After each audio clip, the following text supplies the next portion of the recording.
Yep.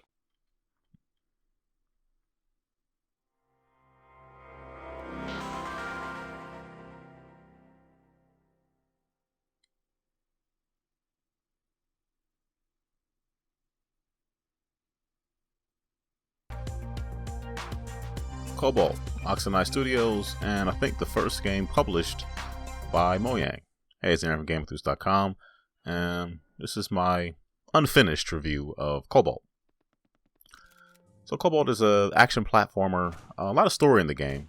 I honestly wish I could recall a lot of it, but there's plenty of dialogue. You'll see as we go along. So it's an action platformer. You jump, double jump, shoot.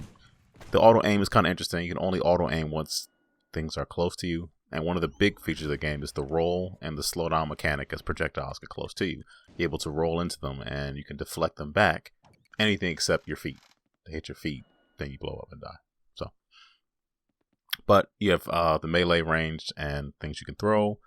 Those are mapped to the face buttons. You can change all that. You can customize as you want. So you can punch things as well, or if you have a melee pickaxe, you can deflect things back. You can also shoot projectiles and deflect them back as well. So there's some strategy into how the game is played. And there's also some stealth as well. In your home base or your home ship, you can also upgrade some of your attributes and weapons and things like that. So that is definitely a part of the game. You can just hear the sound of upgrading. It's so beautiful.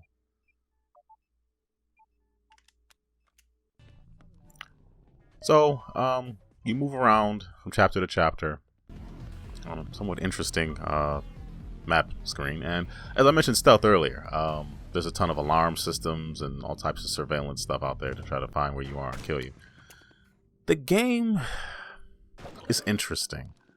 I like what it's trying to do. I like the fact that there's a lot to it.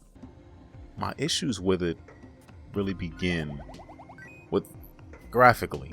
Things are very small. A lot of times the text is sometimes it's too small to read on a television. Maybe if you find a PC version, it might be mitigated. Oftentimes the text is too small. And when there's items, sometimes you can't tell what's what. There's a pile of items. It's very difficult to find the right one and difficult to tell what they are. On top of that, because it's a game that's often about stealth and sneaking, and it's not a stealth game, but as you just saw, that was a mini game to unlock a door or unlock a locker or things like that. And sometimes you can figure them out. Some of them just make sense, like from the beginning. Oh, okay, I do this and then I can unlock it. Other times, like this one, with the sound, I have no clue how you're supposed to do that. And I've done the advanced tutorial, and they really don't help. There's a lot to it, but much of it just doesn't really make a whole lot of sense sometimes.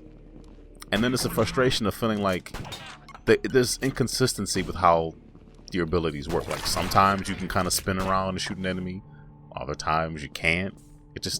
I died a lot, and I got really, really frustrated because in my mind, I was doing the right thing. I fall down something, spin around, shoot. And when you're spinning, you kind of get lucky if you shoot anything.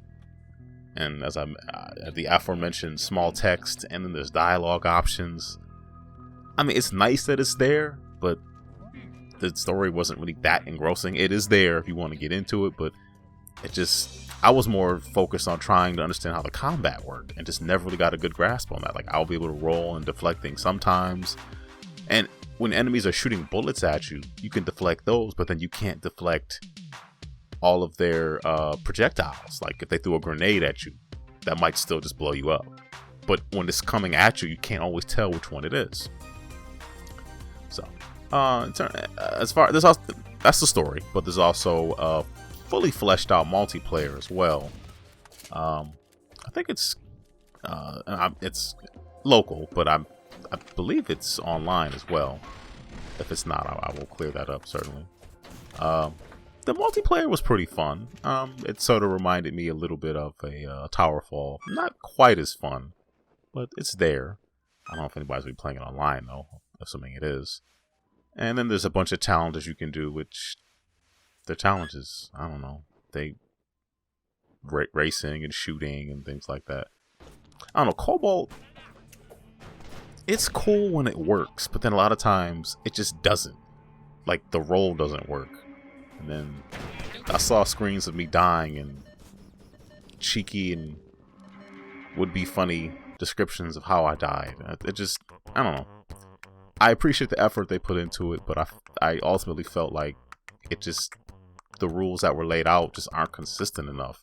I couldn't deflect things when I wanted, and it's hard to really tell where enemies are. Enemies would be behind things a lot of times. I couldn't see them. Things are just too small, and that just made it frustrating and kind of hard to continue to play. So anyway, those are my thoughts on Cobalt. If you like the review, click like. Feel free to subscribe if you haven't already. And there's 2 more videos if you want to watch them. I did a review for Super Hot on the PC, and I did a playing EP, which is like a review but less judgy, if you will, because it's usually a playing EP is when I played a bunch of a game and haven't quite finished it and don't want to say it's a review yet. It's just more like more elaborate impressions.